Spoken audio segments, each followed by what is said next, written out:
Hi everyone, Aaron here for Zollotech, and there's a lot to talk about with iOS 19, a 20th anniversary iPhone we could see later on, iOS 18.4 problems, and much more. This is your weekly Apple News update for the week of April 7th, 2025. Now, I haven't had a weekly news update for a while, so there's some news that I haven't talked about in other videos, but first I wanted to talk about iOS 18.4, as I did talk about a couple of these things in the weekend follow-up video, but things keep popping up with problems that people are experiencing. iOS 18.4 has an issue with CarPlay where it's seemingly disconnecting or won't connect for people, particularly maybe in a Honda Civic or some other makes of vehicles. However, I haven't had any issues. I've checked out a couple different ones such as BMW and Toyota and haven't seen an issue there. And then there's an issue with automatic app installs after iOS 18.4 people are complaining about on Reddit.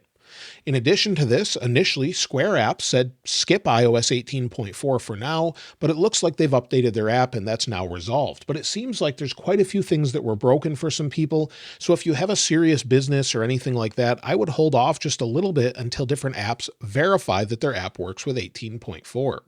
And iOS 18 or iOS was once the benchmark for stable and fluid operating systems. Apple updates were always exciting and we looked forward to different things such as new features and changes, and we knew they would just work. Now it's more and more being compared to Windows updates that were long known for causing many issues. So hopefully Apple is so focused on iOS 19 that they're just missing some simple things with quality assurance of iOS 18. I'm hopeful this is the case, but we'll have to wait and see.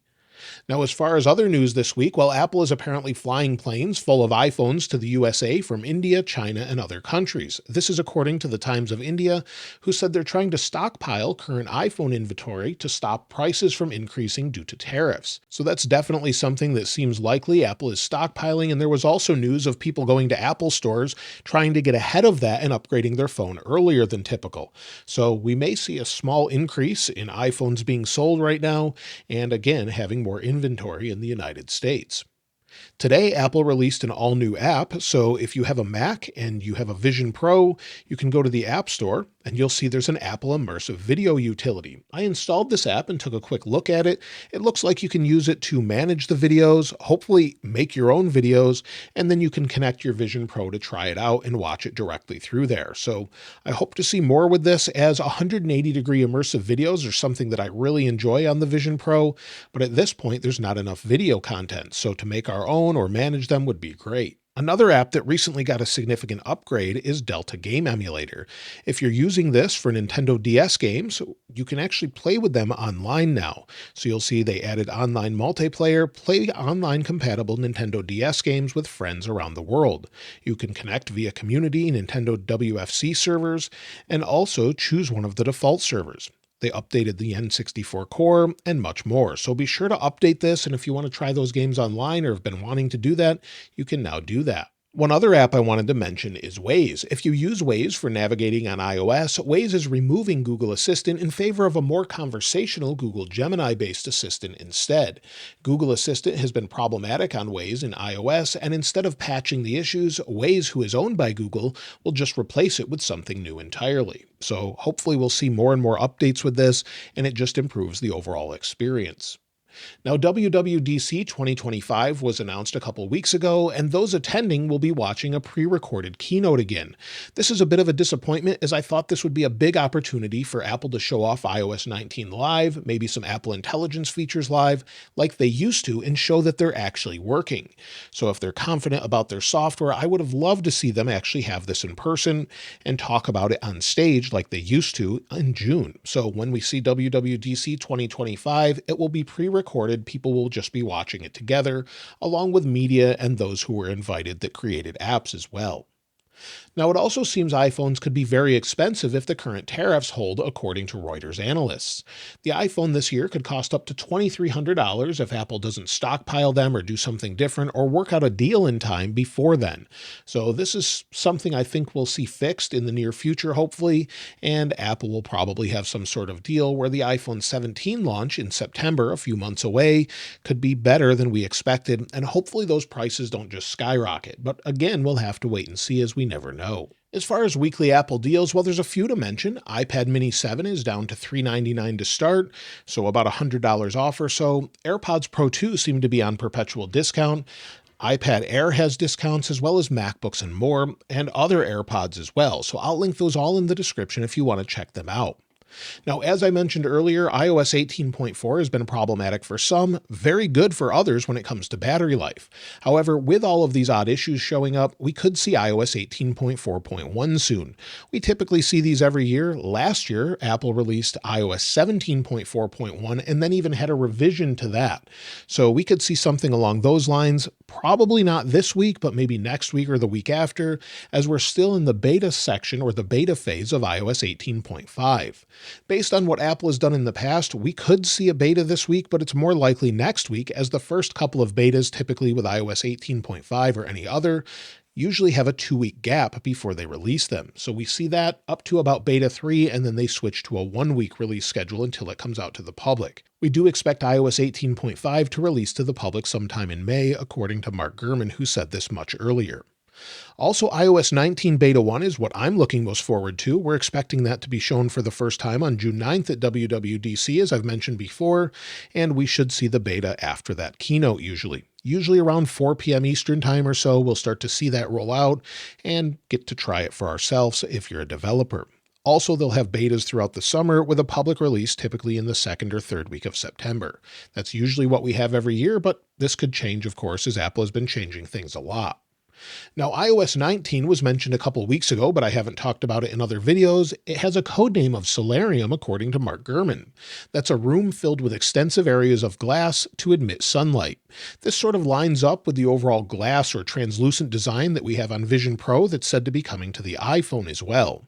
We've seen some of that in things such as the Control Center, where it's slightly translucent or sort of picks up some of the background and fades into it. So we could see more and more of that throughout the OS, and that also lines up with others that have leaked different things, such as John Prosser with the camera redesign where the buttons are a little bit different. So that sort of lines up to what we think. Also, iOS 19 is said to be getting a new health feature per Mark Gurman in his Power On newsletter a couple weekends ago.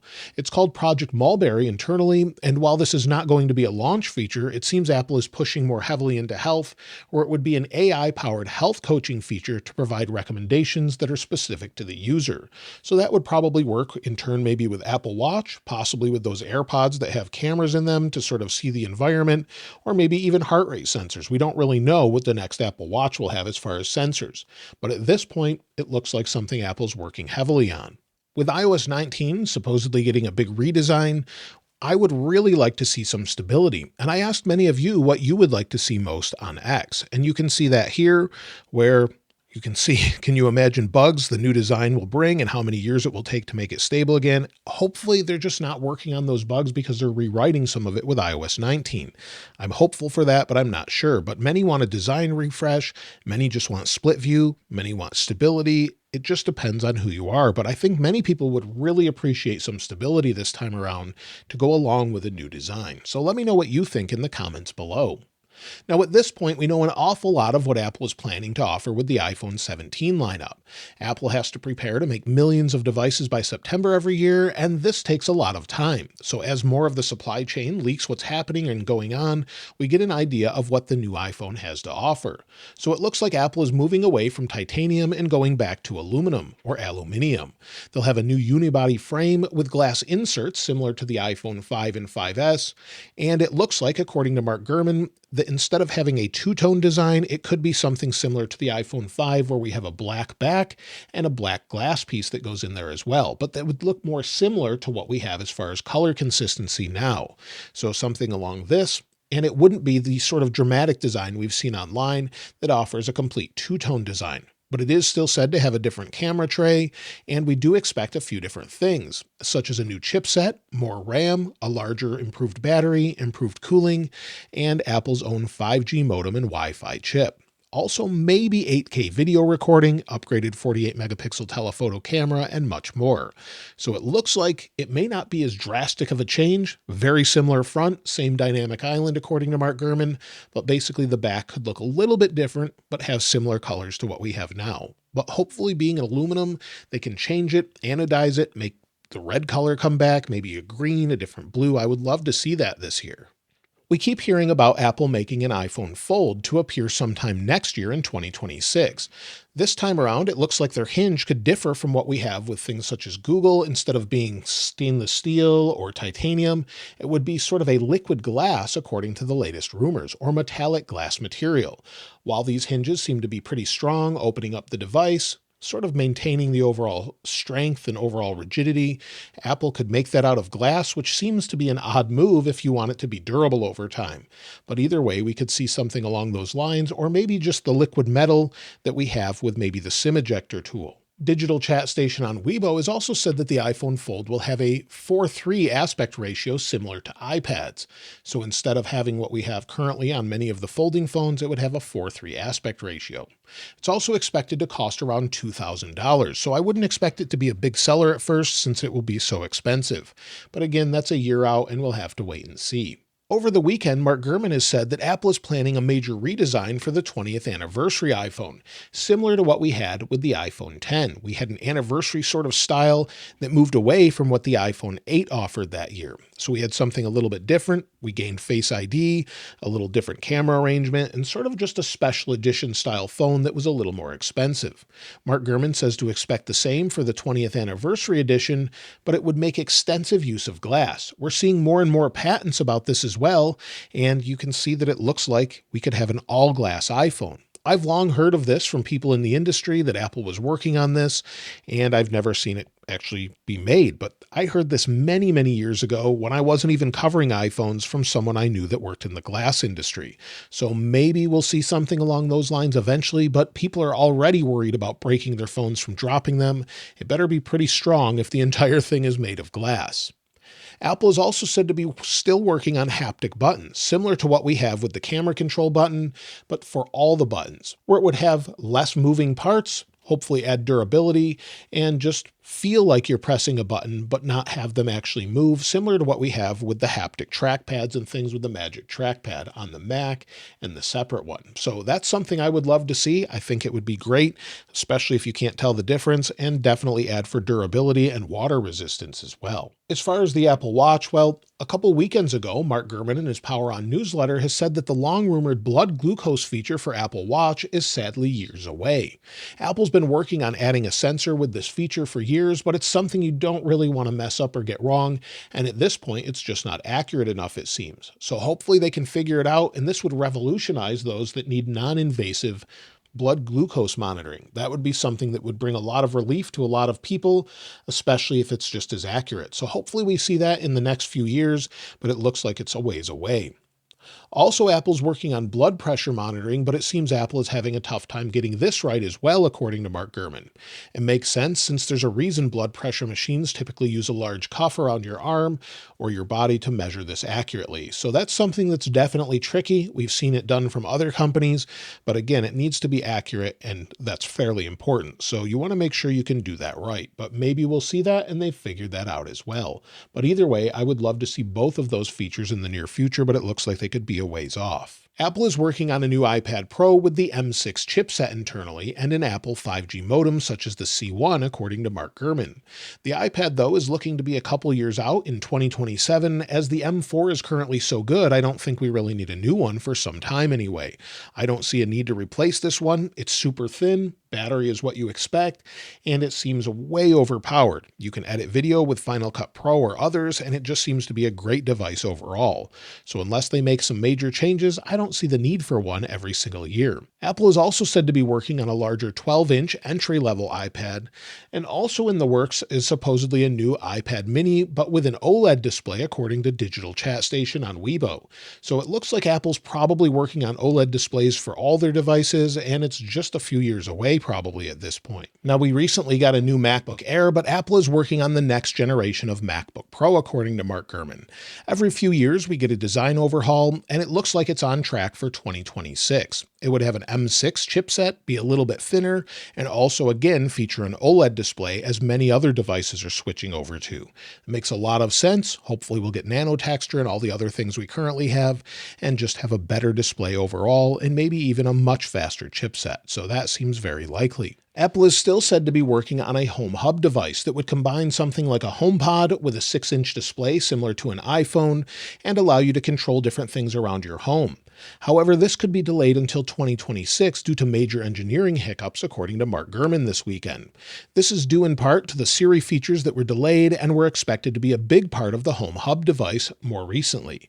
So since Apple's announcement, it looks like they're just pushing this back further and further. Maybe they'll re-engineer it to take out those Siri device updates, or maybe they'll just allow it to be updated later on. But either way, it looks like it's going to be delayed, and it could be until next year at this point. So that's everything this week. A lot of things to look forward to, I think, with iOS 19. Hopefully Apple fixes iOS 18.4, 18.5 is in the works, and much, much more. Let me know what you're looking most forward to in the comments below, and of course I'll link this wallpaper in the description like I normally do.